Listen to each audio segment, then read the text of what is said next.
A Soso Produções convida você a se tornar um patrocinador. Semeie no nosso ministério. Com a sua oferta poderemos produzir muito mais vídeos. Este é um ministério independente e, por isso, precisa da sua participação. Inscreva-se no canal e compartilhe os vídeos. Seja um multiplicador desta visão.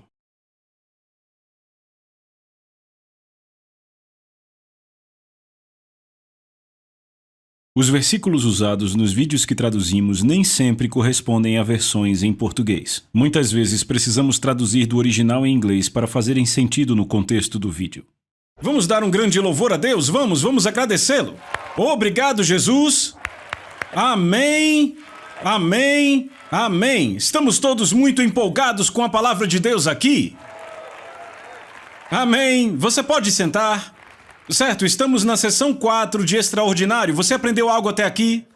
Bem, então aperte os cintos, vai ficar muito bom. Vamos fazer uma pequena revisão. Efésios capítulo 3, versos 9 e 10, nosso versículo base. Na verdade, vou ler só o 10. Através de cristãos como vocês, esse extraordinário plano de Deus está se tornando conhecido e falado até mesmo entre os anjos. O que acontece aqui em Extraordinário é que estamos revelando o extraordinário plano de Deus que eu creio vem sendo escondido de muitos crentes no mundo. Extraordinário é definido assim, além do que é usual, excepcional, que excede as medidas comuns, certo? Como sinônimos temos notável, incrível, inimaginável, maravilhoso, e como antônimos comum, normal, usual. O oposto de extraordinário é o quê? Me diga. Normal, está certo, eu quero que isso penetre fundo no seu coração, certo? Nós não apenas descobrimos que Deus deseja que vivamos extraordinariamente, mas que isto agrada a Ele. Você pode dizer amém para isso? Agora eu vou começar dizendo isso. Por centenas de anos, antes da ressurreição de Jesus, homens e mulheres que desejaram um relacionamento com Deus viveram debaixo da lei. Repitam, a lei. Deus deu a lei através de Moisés e o seu propósito primário em dar a lei foi para mostrar a homens e mulheres que eles nunca poderiam, por seus próprios meios, viver de uma maneira digna de Deus. Estão comigo? Esse era o propósito da lei. Provar para o homem que ele não poderia conquistar a salvação, certo? Nos é especificamente dito, 1 João 2,6, aquele que diz que permanece nele deve andar como ele andou. Isso não é uma sugestão, não é sequer uma recomendação, é um comando. Então você vê um pouco diferente no Novo Testamento. A lei foi dada para provar ao homem que ele não conseguiria andar de modo digno de Deus, e no Novo Testamento é esperado que andemos dessa forma. É esperado que andemos como Jesus andou. Como nós podemos fazer isto? Certo, aqui está a resposta, João capítulo 1, versos 16 e 17. E da sua plenitude todos nós recebemos, e graça sobre graça. Porque a lei foi dada por intermédio de Moisés, mas a graça e a verdade vieram por meio de Jesus Cristo. Eu estou ficando feliz só de ler isso agora. Há tanta coisa nessas duas passagens que é melhor eu ir passando pouco a pouco, certo? Ok? Vamos ver a primeira linha. E da sua plenitude todos nós recebemos. Agora vamos, ouçam estas palavras. Não achem que eu estou falando de vocês a partir da Bíblia que você tem ouvido desde que é bebê. Eu quero que você ouça essas palavras, ouça como se o próprio Deus estivesse falando com você agora. Da sua plenitude. Você ouviu o que eu acabei de falar? Da sua plenitude todos nós recebemos. Você entende? Ele está dizendo plenitude de Jesus Cristo. Não estamos falando da plenitude de um grande líder. Não estamos falando da plenitude de um atleta maravilhoso. Não estamos falando da plenitude de um líder como John Kennedy. Estamos falando sobre a plenitude do próprio Jesus Cristo. Entenda, não é 80% da plenitude dele, são 100%. Certo, a completude dele foi transferida a nós. Ok? Vamos ouvir de novo as palavras de Pedro, eu li na sessão passada, mas agora vamos lê-las em contexto, ok? 2 Pedro 1, versos 3 e 4, eu li antes, mas não falei de algumas coisas. Pedro diz, temos tudo o que precisamos para viver uma vida que agrada a Deus, tudo isso nos foi dado pelo próprio poder de Deus. O que é poder? Diga. Não, grite. Certo, graça. Tudo nos foi dado pelo próprio poder de Deus e ele continua. Deus fez grandes e maravilhosas promessas de forma que a sua natureza se tornasse parte de nós. Você ouviu o que eu li?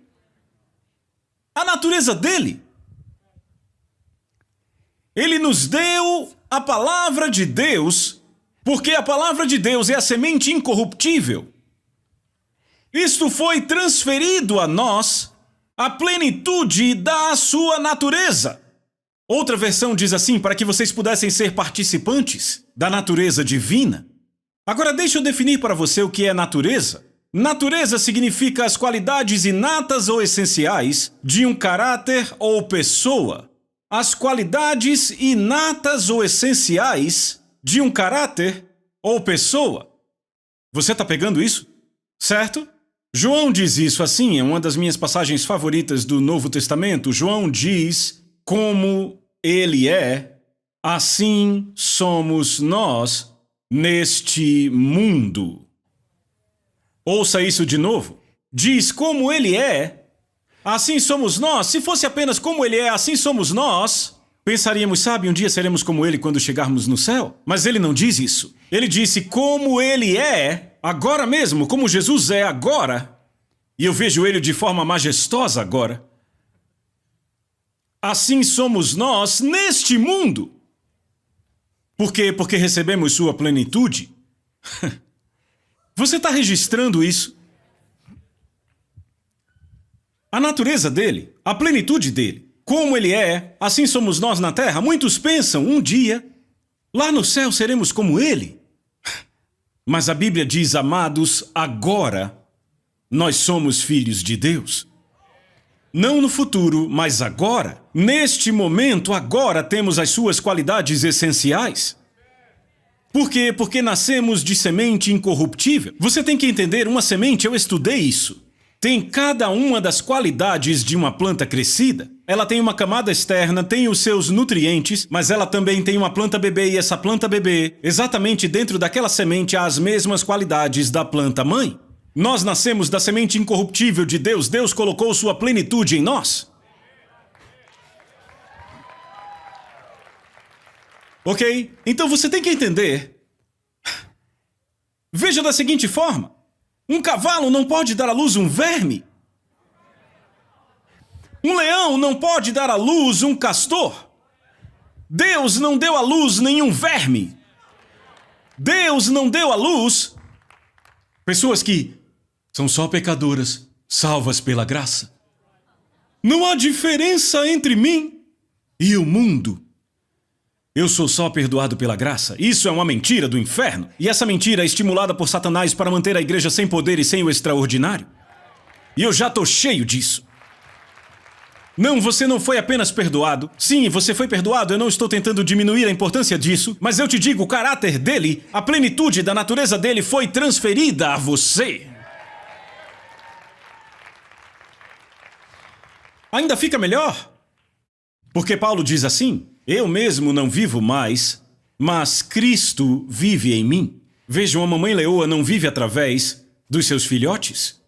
Deus não apenas pôs a natureza dele em você.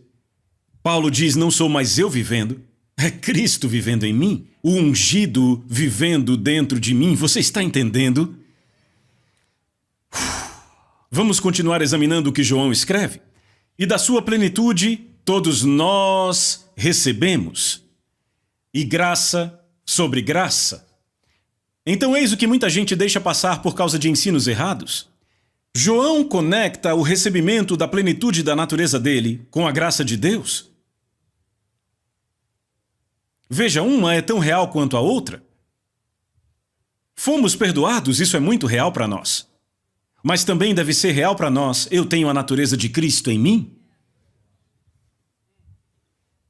Agora notem, João diz graça sobre graça. Eu liguei para um amigo meu em Atenas, Grécia. Na verdade, eu mandei um e-mail, mas também nos falamos por telefone. Ele não apenas fala grego, ele é um ministro, é a sua língua mãe, mas ele também estuda grego antigo. Ele disse, John, essa expressão graça sobre graça significa abundância de graça. Veja, é abundância de graça Deus ter posto suas próprias características em nós. Estão comigo? Eu estou dizendo, isso é impressionante. Note que ele escreve graça sobre graça, literalmente significa a riqueza, a abundância de graça.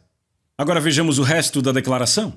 E da sua plenitude, todos nós recebemos, e graça sobre graça, agora continue lendo, pois a lei foi dada através de Moisés, mas graça e verdade vieram por meio de Jesus Cristo. Agora ouçam isso. Recebemos da sua plenitude graça sobre graça, pois a lei, porque a lei foi dada por Moisés, mas a graça e a verdade foram dadas por meio de Jesus. Vamos falar sobre isso. Em Mateus capítulo 5, Jesus faz uma série de comparações. Em todo o capítulo, Jesus faz comparações, eu vou ler algumas para você. Ouvistes que foi dito aos antigos, eu, porém, vos digo. Versos 27 e 28, Jesus diz, ouvistes que foi dito aos antigos, eu, porém, vos digo. Também ouvistes que foi dito, eu, porém, vos digo. De novo ouvistes o que foi dito aos antigos, eu, porém, vos digo. Ouvistes o que foi dito, eu, porém, vos digo. Ouvistes o que foi dito, eu, porém. Jesus faz 6 comparações em apenas um capítulo, Mateus capítulo 5. O que Jesus está fazendo aqui? Ele está comparando a vida debaixo da lei com a vida na graça. Quando ele diz, ouvistes o que foi dito aos antigos, ele está falando da lei. A lei foi dada a Moisés, certo? Mas quando ele diz, eu, porém, vos digo, ele está prestes a contar como é na graça, porque a verdade opera pela graça. Estão comigo? Então vejamos a primeira comparação.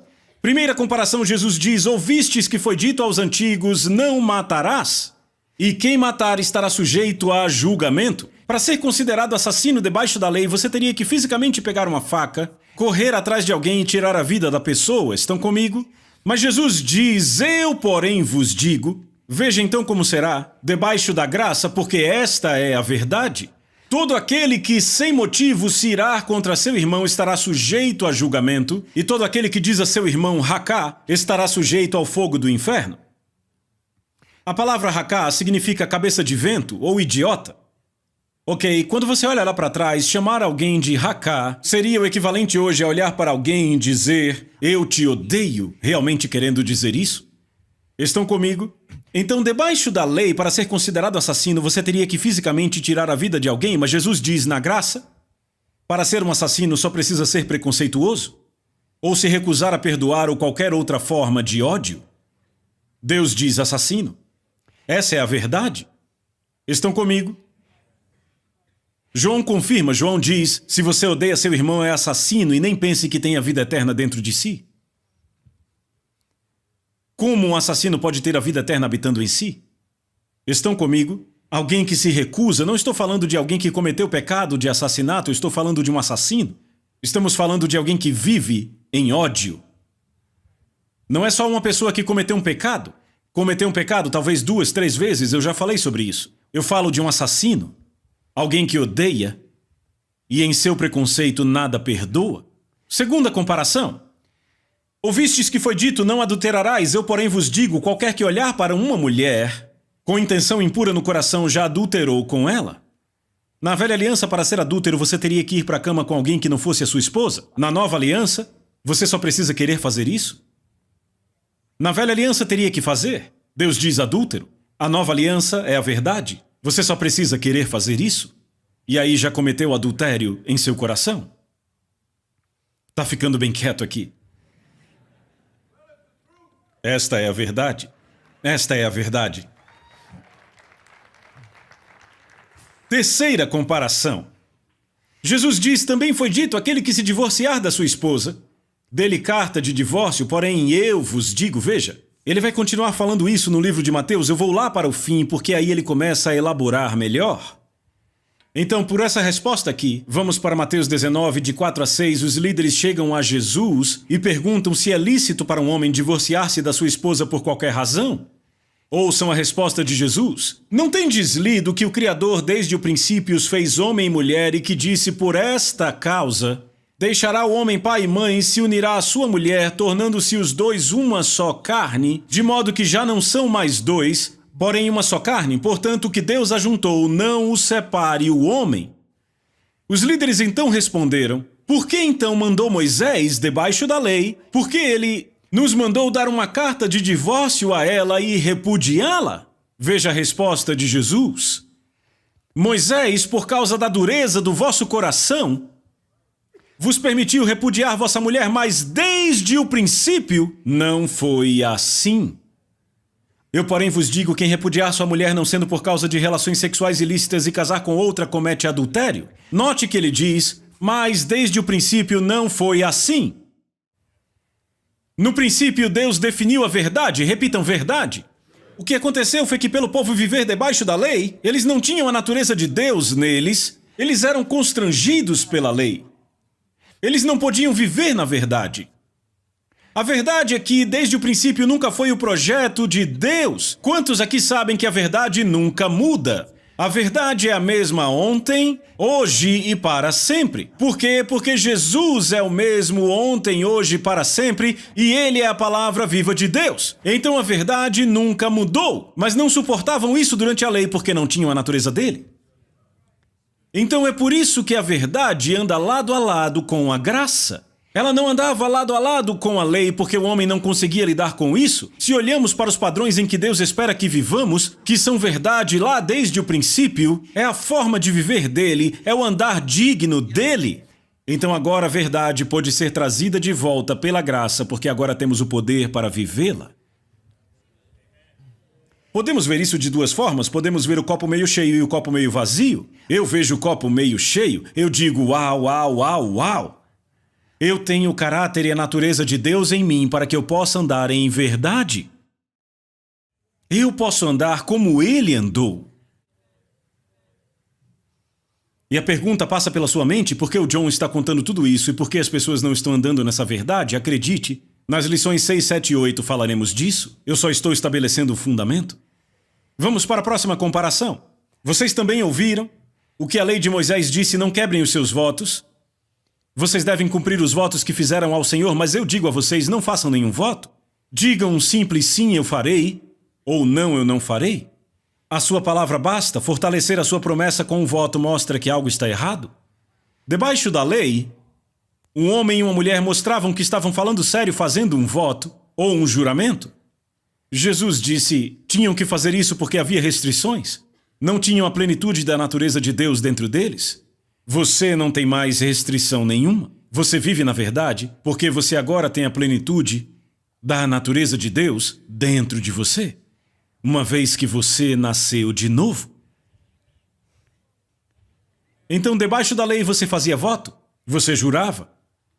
Mas na nova aliança, porque a natureza de Jesus vive em nós, nós crentes devemos ser o povo mais confiável da face da terra. Porque estamos caminhando em nossa natureza, o que diz que somos capazes de agir e de falar em verdade. Quando um homem ou mulher que tem a natureza de Deus em si dá a sua palavra, ela deve ser suficiente para você ir até o banco com ela. Você está aprendendo alguma coisa? Vamos para a nossa última comparação, que será a quinta. Na verdade é a sexta, eu vou pular a quinta. Ele disse, vocês conhecem a velha lei escrita, ame o seu amigo, e a parte que não foi escrita, odeie o seu inimigo. Eu desafio essa afirmação, é Jesus falando. Ele disse, eu estou dizendo, amem seus inimigos, que eles tragam à tona o seu melhor, não o pior. Quando alguém lhes criar problemas, respondam com a energia da oração. Agora ouçam, porque então vocês estarão agindo com base no seu verdadeiro ser, o ser que foi criado por Deus. É isso o que Deus faz. Ele dá o seu melhor, o sol para aquecer, a chuva para nutrir, a todos, independentemente de quem é bom ou de quem é mau. Note a declaração-chave dele. Vocês estarão agindo com base no seu verdadeiro ser, o ser que foi criado por Deus.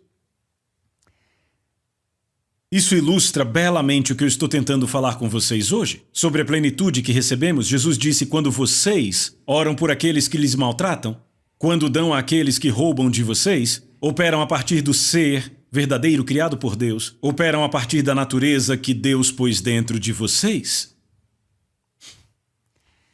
Jesus termina todas as comparações com uma declaração maravilhosa. Mateus 5,48, portanto, sede vós perfeitos, repitam, perfeitos, como perfeito é o vosso Pai Celeste.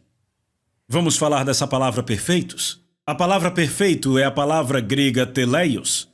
O dicionário Thayer define como aquele que chegou ao fim concluído. Ouçam essa, em quem não falta nada do que é necessário para estar completo. Esta é a palavra traduzida por perfeito. Vamos ver a versão ampliada, o que diz. Na ampliada, Jesus disse, vocês desta forma devem ser, repitam, devem ser. Agora vamos parar aqui, vocês já me ouviram falar muito deve ser. Vocês já notaram que a Bíblia tem trechos que são conselhos e outros que são obrigações? Já notaram? Você é sábio se seguir os conselhos, mas é um tolo se não fizer as obrigações. Quando Deus diz que deve ser, não é algo para discutir. Ele diz assim, vocês devem ser perfeitos, crescendo para a completa maturidade de divindade em mente e caráter, tendo alcançado a altura apropriada de virtude e integridade, assim como seu Pai Celestial é perfeito. Não olhe para mim assim, não fui eu que escrevi isso. Eu estou só lendo. Não é interessante que não pregamos isso na América? Vamos, fale comigo. Eu participei de um programa de entrevistas internacional, visto ao redor do mundo, e eu fiquei hospedado no hotel deles, que pertencia aos organizadores. Enquanto eu estava no hotel orando, o Senhor começou a ministrar a mim, fora da área sobre a qual eu ia falar no programa. Deus estava ministrando a mim pessoalmente. E eu estava orando e perguntando, Deus, por que há tanto pecado na igreja? Por que há tanta corrupção? Por que há tanta imoralidade sexual? Por que há tanta mentira? Isso continua. Por que há tanto engano? E o Senhor respondeu bem rápido, por causa do que você prega. Agora, quando ele disse você, eu entendi que não era eu pessoalmente, mas eram os líderes. Estão acompanhando? Entenda, o Senhor começou a ministrar a mim e disse, palavras são sementes, repitam, sementes. Quantos sabem que quando se planta uma semente de maçã não nasce uma mangueira? Vamos, fale comigo, eu sei que isso é óbvio, não é? Se você planta uma semente de pêssego, não nasce um pé de algodão? Não, a semente que você planta é a colheita que você tem? Correto? Pedro disse que somos participantes da natureza divina. Pelas suas preciosas e muito grandes promessas, a palavra de Deus é semente. Então, se nós pregamos que pessoas que nascem de novo não são diferentes de pecadores, que somos só perdoados, teremos uma igreja com uma vida derrotada que definitivamente não vive o extraordinário. Mas quando pregamos que todos recebemos a sua plenitude, que como Ele é, assim somos nós neste mundo, que somos participantes da natureza divina, aí nós temos uma igreja triunfante, como a igreja antiga do livro de Atos que vivia uma vida extraordinária.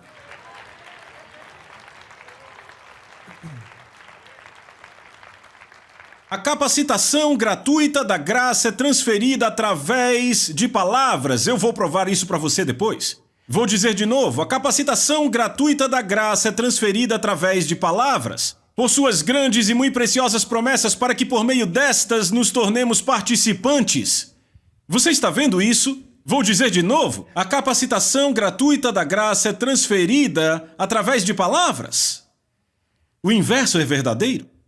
A incapacitação é liberada por palavras, sementes. Da mesma forma, as palavras que saem dos nossos púlpitos, nossos livros, nossos vídeos, nós temos essencialmente incapacitado o efeito da semente incorruptível da palavra de Deus na vida das pessoas. E você está dizendo, ok, John, agora você foi longe demais, querido. Você está me dizendo que eu posso tirar o poder da palavra de Deus com minhas palavras? Ou da obra de Deus na vida de alguém pelas palavras? Bem, ouça o que Jesus disse. Jesus disse aos líderes, aos pregadores da época dele, assim vocês estão anulando e tornando vazia e sem efeito a autoridade da palavra de Deus. Pela sua tradição, que por sua vez atua, e muitas coisas desse tipo estão fazendo. Agora eu quero que você pense nisso, a autoridade da palavra de Deus que Jesus diz que representa o poder de mudar a vida de uma pessoa. Esse poder pode ser anulado? É impressionante quando pensamos nisso. Jesus disse, céu e terra podem passar, mas nenhum i ou um tio da minha palavra pode passar.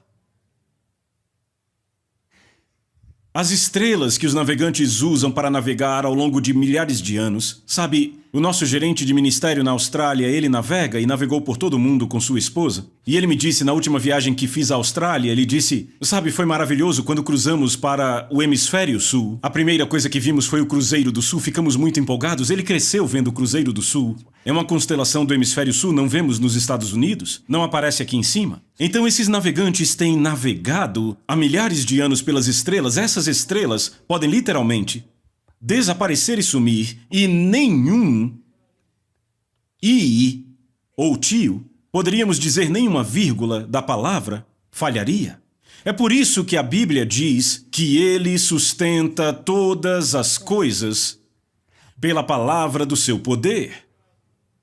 Você ouviu que isso diz a palavra do seu poder? Note que ele não diz ele sustenta todas as coisas pelo poder da sua palavra. Dizer o poder da sua palavra significa que a palavra é poderosa. Mas quando ele diz ele sustenta todas as coisas pela palavra do seu poder, significa que todo o seu poder está em sua palavra. É por isso que a Bíblia diz que ele exaltou sua palavra acima do seu próprio nome, porque todas as coisas são mantidas juntas pela palavra do seu poder. Você está comigo? Isso é maravilhoso. Poderosa como essa palavra é, ainda assim existe uma coisa que pode anular essa palavra, os ensinos nos corações dos homens contrários à verdade. Esses ensinos vão anular o poder da sua palavra. O universo não consegue anulá-la, é sustentado por ela. Mas o ensino de uma verdade incorreta, declarações, ensinos, que não se alinham com a Bíblia, rapaz, a gente vai entrar nisso? Isso pode anular o poder da autoridade da palavra. Nós anulamos, nós temos impedido tantos crentes nesse país de se tornarem maduros por causa das palavras que pregamos. Foi o que Deus me disse naquele quarto. Se você é um dos muitos que se sente desanimado e desencorajado na caminhada com Deus, há uma grande chance de você ter sido ensinado que você foi perdoado pela graça, mas experimentou a colheita de sementes corruptíveis feitas pelo homem, que dizem que você é só um pecador perdoado. A autoridade da palavra de Deus tem sido anulada na sua vida, e se eu estou falando com alguém aqui, eu tenho boas notícias. Tudo está prestes a mudar.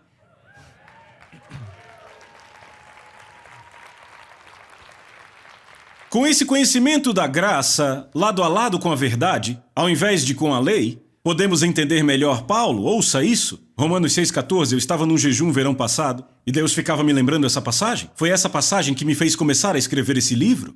Deus ficava me lembrando essa passagem vez após vez naquele jejum, e eu levei um tempo até entender. Veja, Romanos 6,14, porque o pecado não terá domínio sobre vocês, porque vocês não estão debaixo da lei, mas da graça. Você não está mais debaixo da lei, você agora tem o poder. O pecado não tem mais domínio, perdeu o domínio. Mas se eu te digo que você é só um pecador, que foi perdoado, o pecado ainda terá domínio sobre você porque eu anulei o poder e a natureza de Deus em sua vida? Mas Paulo escreveu, o pecado não terá mais domínio sobre você porque você não está mais debaixo da lei. Você está, na verdade, na graça. Uau! A Bíblia, a mensagem diz assim, o pecado não pode te dizer como viver. Por que o pecado não tem domínio sobre nós? Por que não pode ditar nosso viver? Porque temos a natureza de Jesus Cristo. Paulo disse, sabemos que nossa velha natureza humana foi crucificada com Cristo para que o pecado não tivesse mais poder sobre nossa vida e dele deixássemos de ser escravos, pois quando morremos com Cristo, fomos libertos do poder do pecado, recebemos a natureza dele verdadeiramente e nascemos de novo. Pare para pensar nessa verdade. A palavra de Deus, a verdade, declara que a fofoca, a calúnia, a mentira não tem mais domínio sobre você. Adultério, sexo fora do casamento, homossexualismo, pornografia ou qualquer outra impureza não mais dominam você. Ódio, amargura, rancor, preconceito, inveja não mais te controlam. Explosões de raiva, ira descontrolada perderam autoridade na sua vida. O vício, as drogas, o abuso de álcool não dominam mais a sua vida.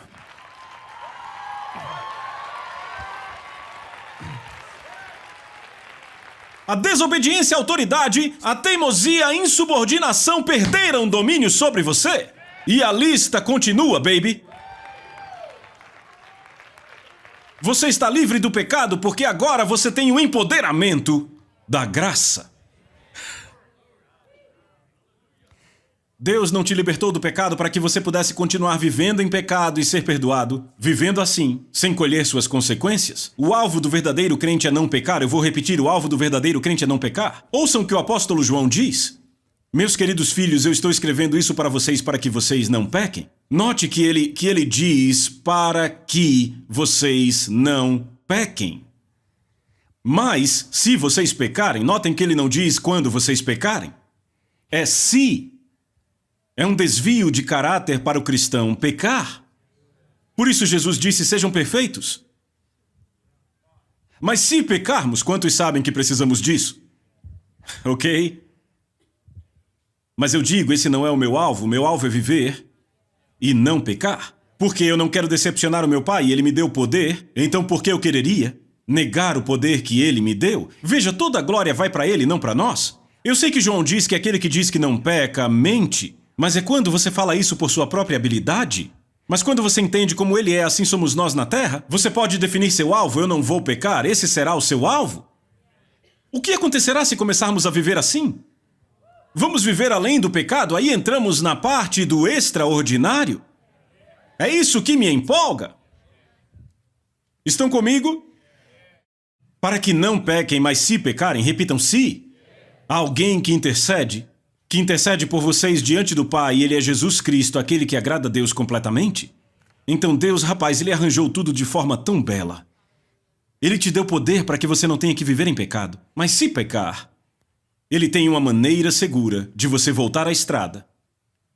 Para que o diabo não possa dizer, eu tenho isso contra ele. Ah, não, o sangue de Jesus limpou, é o meu garoto ou a minha garota. Eu vou encerrar com isso. Graça, eu vou dar algumas definições bem rápido. Graça é quando nós recebemos o que não merecemos. Misericórdia é quando não recebemos o que merecemos. Eu vou dizer de novo. Graça é quando recebemos o que não merecemos. Misericórdia é quando não recebemos o que merecemos. Misericórdia se manifesta quando não recebemos justiça por nosso pecado. A graça, por outro lado, transfere poder. Um grande exemplo disso é a mulher pega no ato de adultério. Os líderes religiosos a trouxeram. Disseram, Moisés diz que devemos apedrejá-la. O que você diz, Jesus? Jesus apenas disse, aquele que não tem pecado, atire a primeira pedra. E do mais velho ao mais novo começaram a ir embora, só sobrou Jesus e a mulher. Veja, Jesus não tinha pecado, poderia ter atirado a pedra, mas não o fez. A misericórdia disse, mulher, eu não te condeno. Mas aí a graça falou e disse, vai, não peques mais. A misericórdia, ela não teve o que merecia. Graça, ela foi capacitada.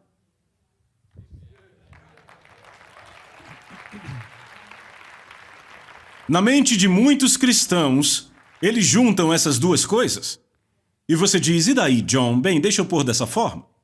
Você perde o poder de cada uma quando junta as duas. Como se joga basquete com as regras do futebol? Isso tiraria a individualidade do jogo de basquete, certo? Quando se usa a graça pelas regras da misericórdia, você começa a cometer um monte de faltas, querido.